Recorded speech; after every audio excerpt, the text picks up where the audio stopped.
Good morning, good morning, good morning, y'all. Come on in. Come on in the room. Good morning, good morning. Great grace to you. Grace and peace may be multiplied to you from God, who certainly is our Father. Amen.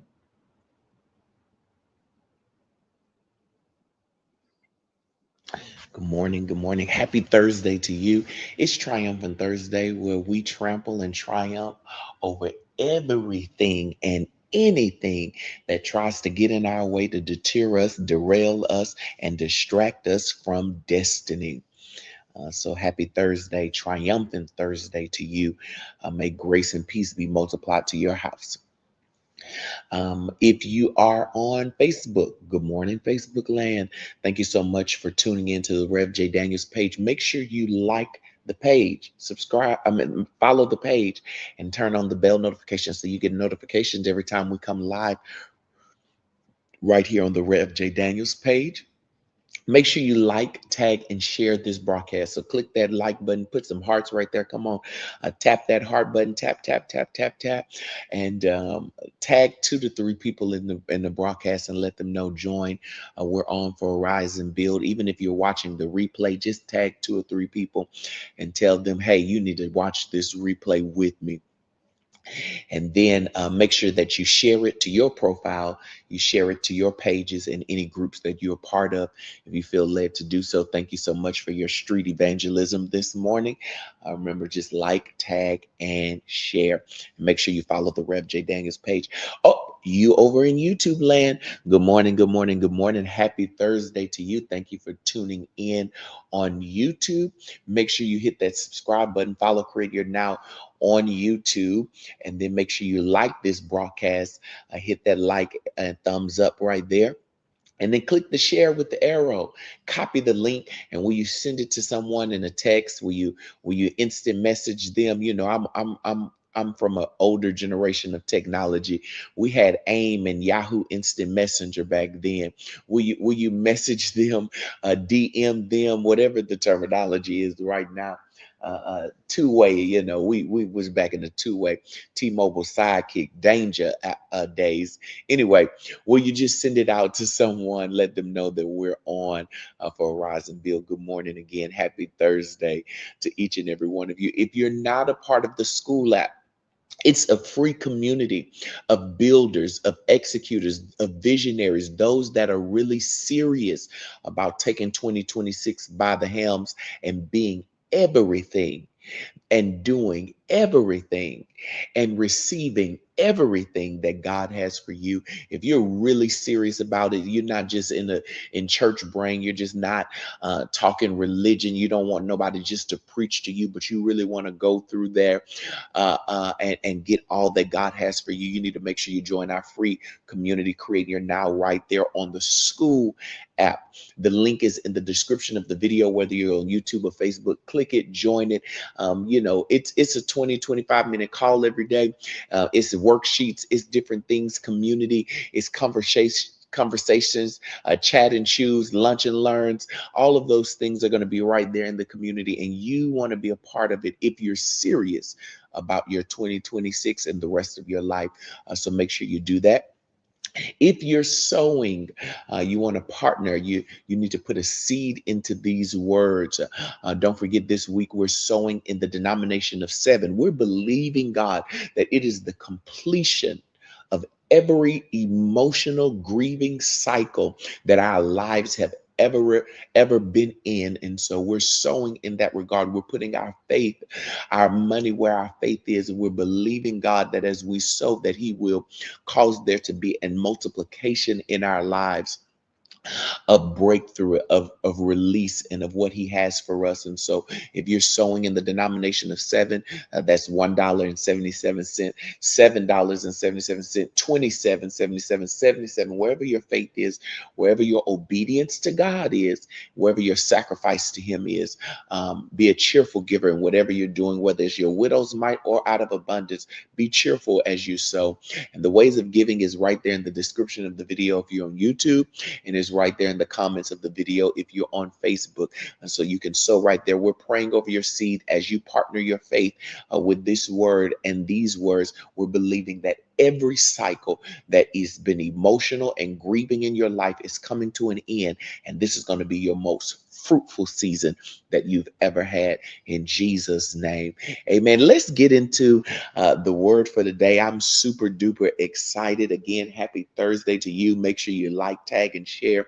Make sure you're clicking that thumbs up button and copying the link and sending it out to somebody as a form of street evangelism. Thank you so much. Today's broadcast, processing pain without losing direction. Make sure you got your notebook. You got your notebook. I know we haven't did the Rise and Build yet journal, but we're working on it right now. I know there were some delays and some things, but we're working on it. We're going to get it to you. But until then, I hope you got your journal. You got your notes app open. You're writing down. You're taking notes. Remember, this is not just church. This is a coaching call. This is a deliverance session. This is therapy. This is the word of faith. This is prophecy all in one. And as you begin to really take these calls, this Rise and Build time serious, I believe your life and the trajectory of your life will forever be changed. So you're taking notes. Today's processing pain without losing direction. One of the biggest fears that people have while grieving is that if I give this pain space, I'll lose my way. It's one of the greatest unspoken fears. And that's why most times you don't allow yourself to feel. Most times you become numb, you become emotionally stopped up because you have an unspoken fear that if you give yourself this time to feel this hurt, this pain, this betrayal, this anger, this sadness, that it will cause you to get off kilter, lose your direction, lose your momentum, lose your way. And so we either ignore it or we let it consume everything. Remember, trauma lives in extremities. And so we either ignore the grief or the pain, or we allow it to consume everything. We live in the extremity of it. But there's a third way. It's a balanced way. And that is that you can process the pain without letting it take the wheel. You can process the pain without letting go of the wheel. You can process the pain without giving the pain the opportunity to drive, turn, direct your life. Pain deserves attention. It does. It's an indicator. It's a signal that something greater is at work. But it does not deserve control. It should not control your life. It shouldn't control your movements. It shouldn't control your actions. This broadcast is about learning how to grieve, how to give room to grief while keeping the direction of your destiny intact. Okay. So, core truth number one, you taking notes? Core truth number one. Core truth number one. Pain needs a container, not a throne. Pain needs a container and not a throne.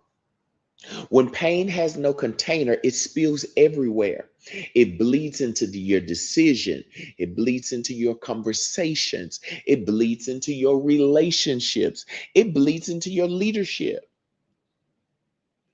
Pain without a container has the ability to spill everywhere. And the more pain spills, the more we give it a throne or a space to rule us. Pain needs to be contained, not causing it to rule in our lives. That's why people say, I don't know who I am anymore. I don't know what's going on. I don't know why I did it. I don't know what came over me. It's because you've allowed pain to have a throne in your life. And so your decisions, your conversations, your relationships, even the way you lead in life has become a product of pain. I know you don't think so. I want to open this up for just a moment. You don't think so. You think you're in control. Girl, yeah, didn't nobody tell me that. I chose that for myself. I heard somebody say that once. Well, as somebody said to one of my friends, well, you need to get a mind of your own. And my friend said, I do got a mind of my own. I did what I wanted to do. And Little Missy Ann, as my grandma would call her. Myself had to insert myself in the conversation of my friends and say this. No, you didn't do what you wanted to do. You did exactly what pain wanted you to do. You didn't realize that your mind is governed by pain, and so you didn't even make your own decision. I'm gonna say this. I'm gonna get in trouble, but as my grandma said when I was learning to eat vegetables, don't spit it out. Chew it and swallow it. Digest it. It's good for you. I'm gonna say it. I'm gonna get in trouble. Just don't spit it out. Keep chewing it until you can digest it. A lot of us are in a lot of places right now. We're with a lot of people right now. We have a lot of things going on right now, people, places, and things, because pain ruled our decisions. Now, wait a minute. This is how you know pain ruled your decision. Because the moment you started healing, you said, how did I end up here? What caused me to be in this relationship 8 years? What caused me to stay at this job dealing with this stuff for 9 and 10 years? Because you didn't realize that pain had engulfed your decision, and every move you made, though you thought you were making it, pain was really telling you when to go left, when to go right, when to step, when to fall back, when to step up, when to speak, when to silence. And you didn't realize that pain had been making all your decisions for you. Grief, abandonment, rejection, hurt, betrayal. You can't even connect with the people and places that God want to connect you with right now, because betrayal won't let you. It got you with your guard up. It got you building up your heart in a fortress. It got you not wanting to speak to people. It got you not wanting to be around people, because pain and grief has overtaken your decision faculties. It's overtaking your conversation. Things you would never ever say in your right state of mind, you find yourself saying. Conversations that you would never be a part of, you find yourself in the center of. People that you would never talk to, you find yourself conversing with, because grief, pain, abandonment, rejection, hurt, distress has all began to govern your conversation. You then became a gossiping Betty, because grief has overtaken your conversation. You begin to tell everybody's secrets and everybody's information, because grief and betrayal and hurt has begun to govern your conversations. Things people told you in confidence, you ready to spill it like water overflowing out of a cup, because now pain, betrayal, and grief has governed your conversations. You didn't even realize that is taking over your relationships. You would have never been with your ex if you wasn't grieving in pain from the one before that. He wasn't even your type. She didn't even have your mindset. It wasn't even your build. It wasn't even your color. It wasn't even your dialect. It wasn't even anything that interests you, besides the trauma that bonded you all together. Oh, y'all don't want to be real today. You don't want to walk through real deliverance in this call this morning. But if you be real, some of the friendships that you found yourself in 2025. Oh, wait a minute. Let me put a pause right here. Some of the same friendships that betrayed you in 2025. Let me say this. Some of the same churches and church members that let you down, that lacked integrity, that lacked a real substance, and they dropped you. You would have never found yourself in if you wasn't grieving. I was on the phone with a prominent pastor on yesterday, and we were just discussing some things in life. We were just discussing some things in life. And as we were discussing these things that transpired in my life and their life, I realized that there were some situations in some relationships with people that I would have never entertained. I'm not talking about romantic relationships. I'm talking about right in the church. I'm talking about mentors, coverings, pastors, friends, colleagues, people that I ran with in ministry that I would have never got into any level of relationship with if we was not grieving in the same regard, if they didn't speak to my grief level, if they didn't know how to use my pain to draw me. And oh, y'all don't want to talk about this. We got to grieve so that our pain don't get a throne to entrap us in relationships that we were never supposed to be in. I'm not just talking about romantic ones. I'm talking about platonic ones. I'm talking about spiritual ones. I'm talking about working ones. I'm talking about those at school.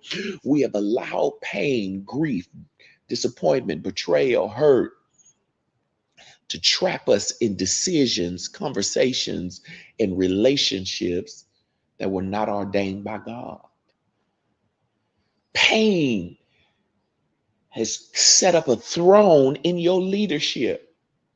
In fact, pain has some people thinking that they're not leading anything, that nobody's watching you, that nobody cares about you, that nobody's following you. Pain got your leadership style all up in a frenzy. You don't even know you leading. You're not even leading your children. Husbands not even leading their wives. People not even leading their households. You're not even leading the people around you because pain, grief has set up a throne in your life and it has overtaken your leadership ability. Let me get back on task because you all don't want to hear this morning. But pain isn't supposed to sit on a throne.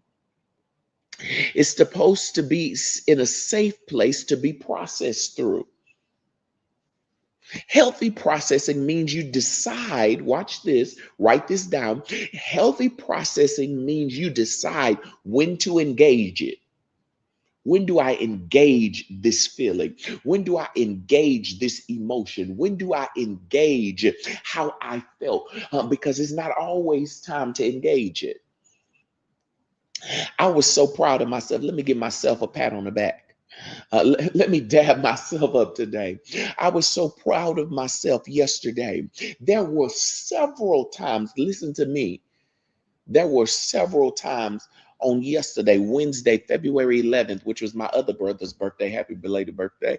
On February 11th, 2026, there were several times in several occasions that the box was cranked up and Jack was getting ready to if you don't know nothing about your apostle, let me just say this. If you don't know nothing about Reverend J, if you don't know nothing about J Daniels, Joseph Michael Daniels, let me tell you this.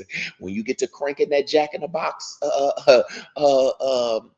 thing up, when Jack pop out that box, he ain't going back in, and it take a while there. And so I was proud of myself on yesterday. I mean that it was cranked. Do you hear me? From early morning, it was cranked, and every time it was cranked, you know what I did? I said, "Don't engage." I was, man, let me pat myself on the back one more time because I didn't engage at not one time yesterday. Not one time did I engage yesterday. I'm working through my own grief. I said, I got to know when to engage. Because sometimes, watch this, grief will trick you. Oh, wait a minute. Grief and pain will have you in a trick bag. It will trick you out of your destiny. It will trick you out of your next. It will trick you out of your resources. It will trick you out of the people, places, and things that God assigned to you for your next. And so, what I realize now, and what you got to realize, is that in healthy processing, you need to know when to engage the emotion. Sometimes you just need to put it in a container and say, you know what, I'll be back. So last night when I got back, I began to process the day and all of the triggers that should have triggered, JD, the old nature him. I began to process them last night. In my quiet time, I begin to engage them. So healthy processing, we over time, healthy processing is to know when to decide when to engage it. Healthy processing means you decide how long it gets your attention. Everything don't need 5 days. Everything don't need one day. Some things you need to give attention. You need to go ahead and process, and you need to move on. Some things is going to take a little longer to move on. You got to know in healthy processing how long it needs to get your attention. The last thing is healthy processing means you decide where it is expressed. I don't express my trauma, my grief, my pain everywhere and with everybody. So healthy processing means you decide when to engage it, how long it gets your attention, and where is it expressed. Builders don't let pain ruin their day. They schedule space for it. They put it in a container. It does not become the throne. It doesn't rule them. It's contained until it's time to engage, get your attention, and be expressed. That's real maturity. Core truth number 2, we got to hurry up. A direction is maintained through anchors. Direction is maintained through anchors. When emotions are heavy, direction must be anchored. Anchors keep you from drifting. It keeps you from going the wrong direction with the current. Oh, y'all don't want to talk. Anchors look like this: core values. Now I'm gonna get in trouble. That was a cuss word, because I realized as I was, working through some business things, some things for the conference. Oh, October 8th, 9th, and 10th. Put it on your calendar. Vision Fest 2026. Just put it on your calendar. More details will come, but just put that on your calendar. Make plans in your mind that October's 8th, 9th, and 10th, you're going to be with us at Vision Fest. Okay.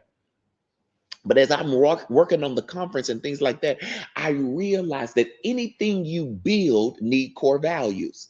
What are core values? This means that at the very core, I don't care what's going on, at the very core, this is what we value. The reason your marriage is in trouble is because your marriage don't have core values. The reason your life is in trouble is because you don't have core values. The reason your business is in trouble is because you don't have core values. Because when you have core values, they will begin to govern your direction. Watch this. Even when the current want to take you another way. Even when society want to take you another way. Even when the culture want to take you another way, your core values will show up and they'll keep you anchored. Okay, I got to hurry up. Your daily rhythms, you're writing this down. Anchors look like core values. Number 2, daily rhythms. Your daily rhythms are anchors. One of the things that anchor me in this moment, this juncture of my life, is walking 3 miles a day. It may not be, I may not gonna lose 100 pounds in 10 days doing that, but more than the weight loss, it keeps me anchored. It keeps my mind anchored. That's my time of prayer, meditation, to clear my mind. I don't answer the phone. I don't do a lot of talking during that hour, that 3 miles. Daily rhythms matter. You need to be consistent, and you need to have a rhythm through your day. Even if it's, you know what, I'm going to take a 5-minute at work and I'm just going to go put my headphones in, listen to one song, peace, be still, meditate, and then I'm going to come back and work. You need daily rhythms to keep you anchored. You need daily one of the greatest daily rhythms I'm practicing right now, I got to hurry up, is breathing.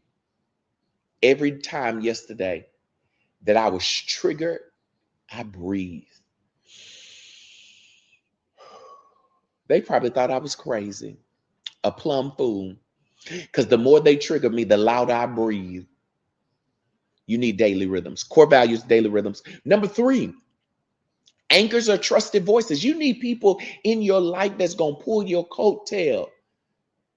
I was with one of my close friends yesterday, one of my best friends, and every time I was triggered, not only did she look at me to keep me in the box, she then, in certain instances, she stood in and began to speak for me in whatever the problem was.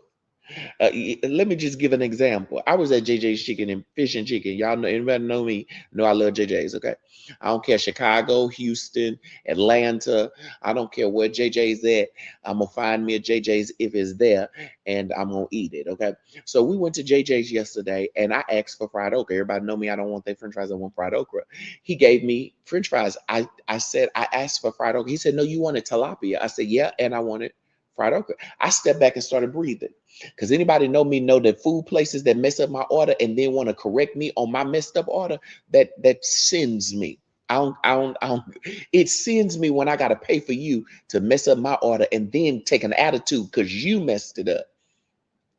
So, in my undelivered days, back down for the 99-2000, I would have took the food and threw it back in the counter and asked them to make it again.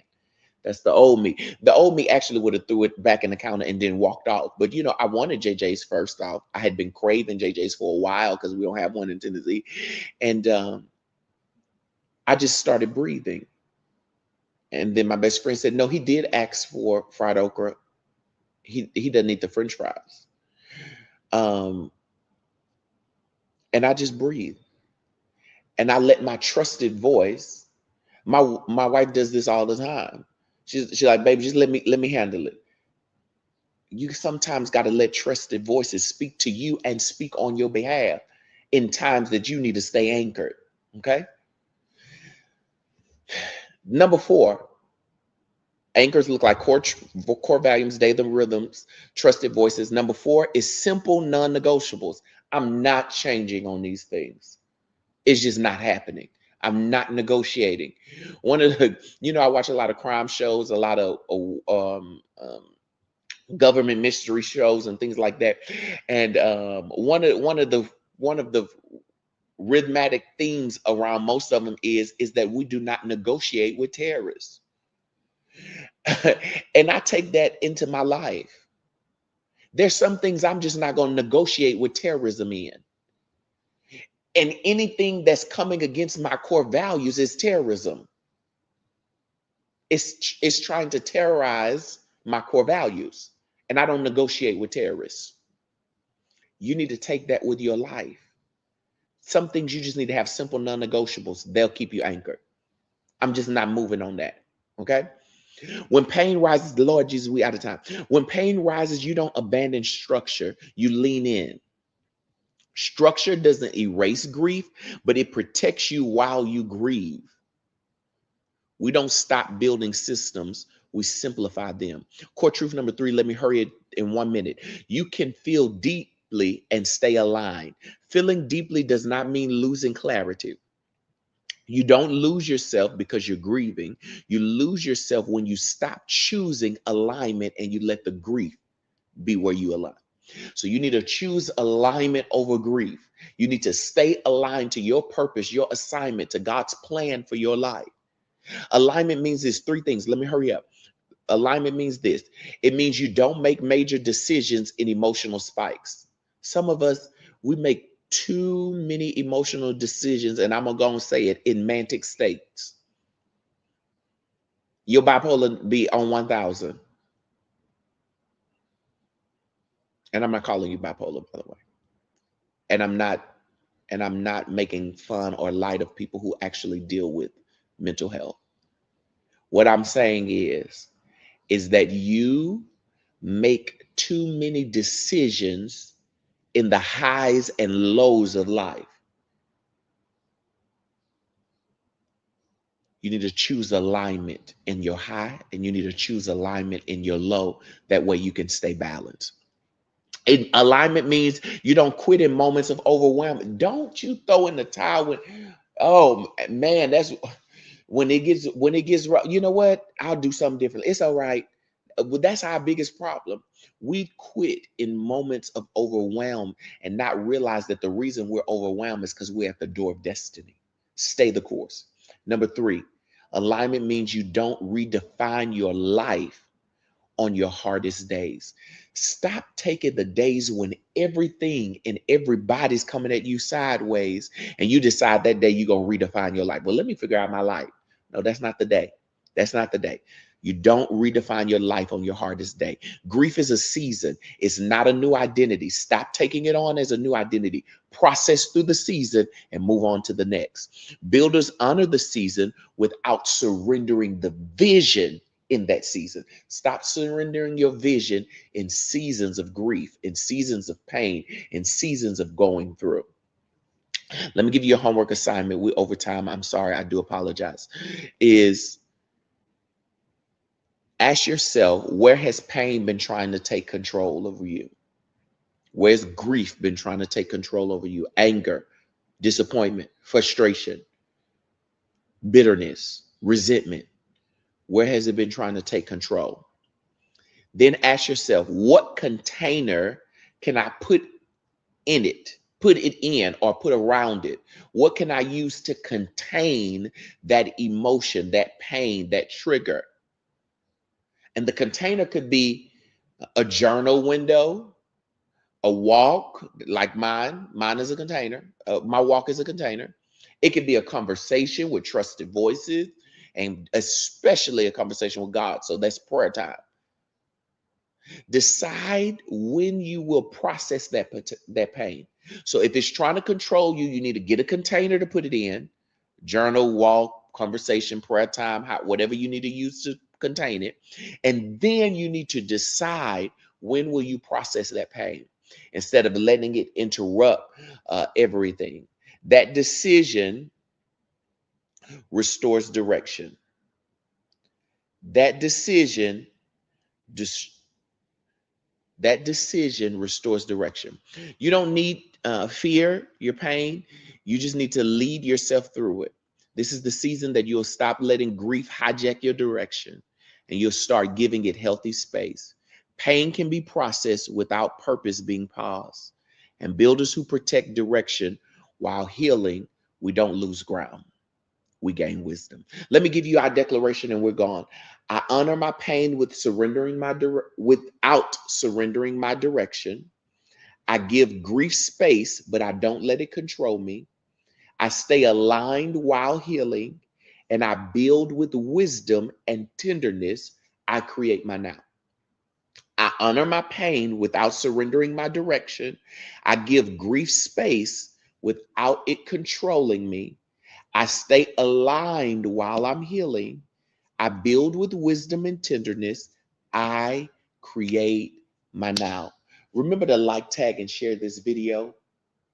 Remember to like, subscribe, and share this video. Remember to join us on the school app by clicking the link in the description of the video and joining us, a free community of builders, visionaries, executives, people that's ready to execute. Join in now. And those of you who are sowing, we're sowing in the denomination of 7. This grief, this cycle, this cycle of grief controlling your decisions, your conversations, your relationships, your leadership is coming to an end. We're putting our faith with it. We're sowing in the seed of completion, that grief will no longer bleed into our decisions, our conversations, our relationships, our leadership. We're doing that with a sign of 7, a seed of 7. So $1.77, 57.77, 27.77, $7.77.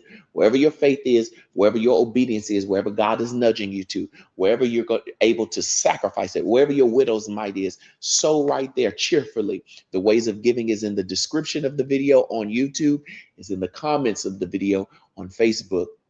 You sow right there. We're coming into agreement that this cycle is completed. You will no longer allow it to rule your decisions, govern your conversations, ruin your relationships, or stagnate your leadership. In Jesus' name, more grace to you on this triumphant Thursday. I hope you take this word today and you trample and you triumph over every distraction, over every derailment, and everything that's trying to deter you from your destiny. You have the ability to create your now. So keep arising, keep building. We'll see you tomorrow, same time, same place.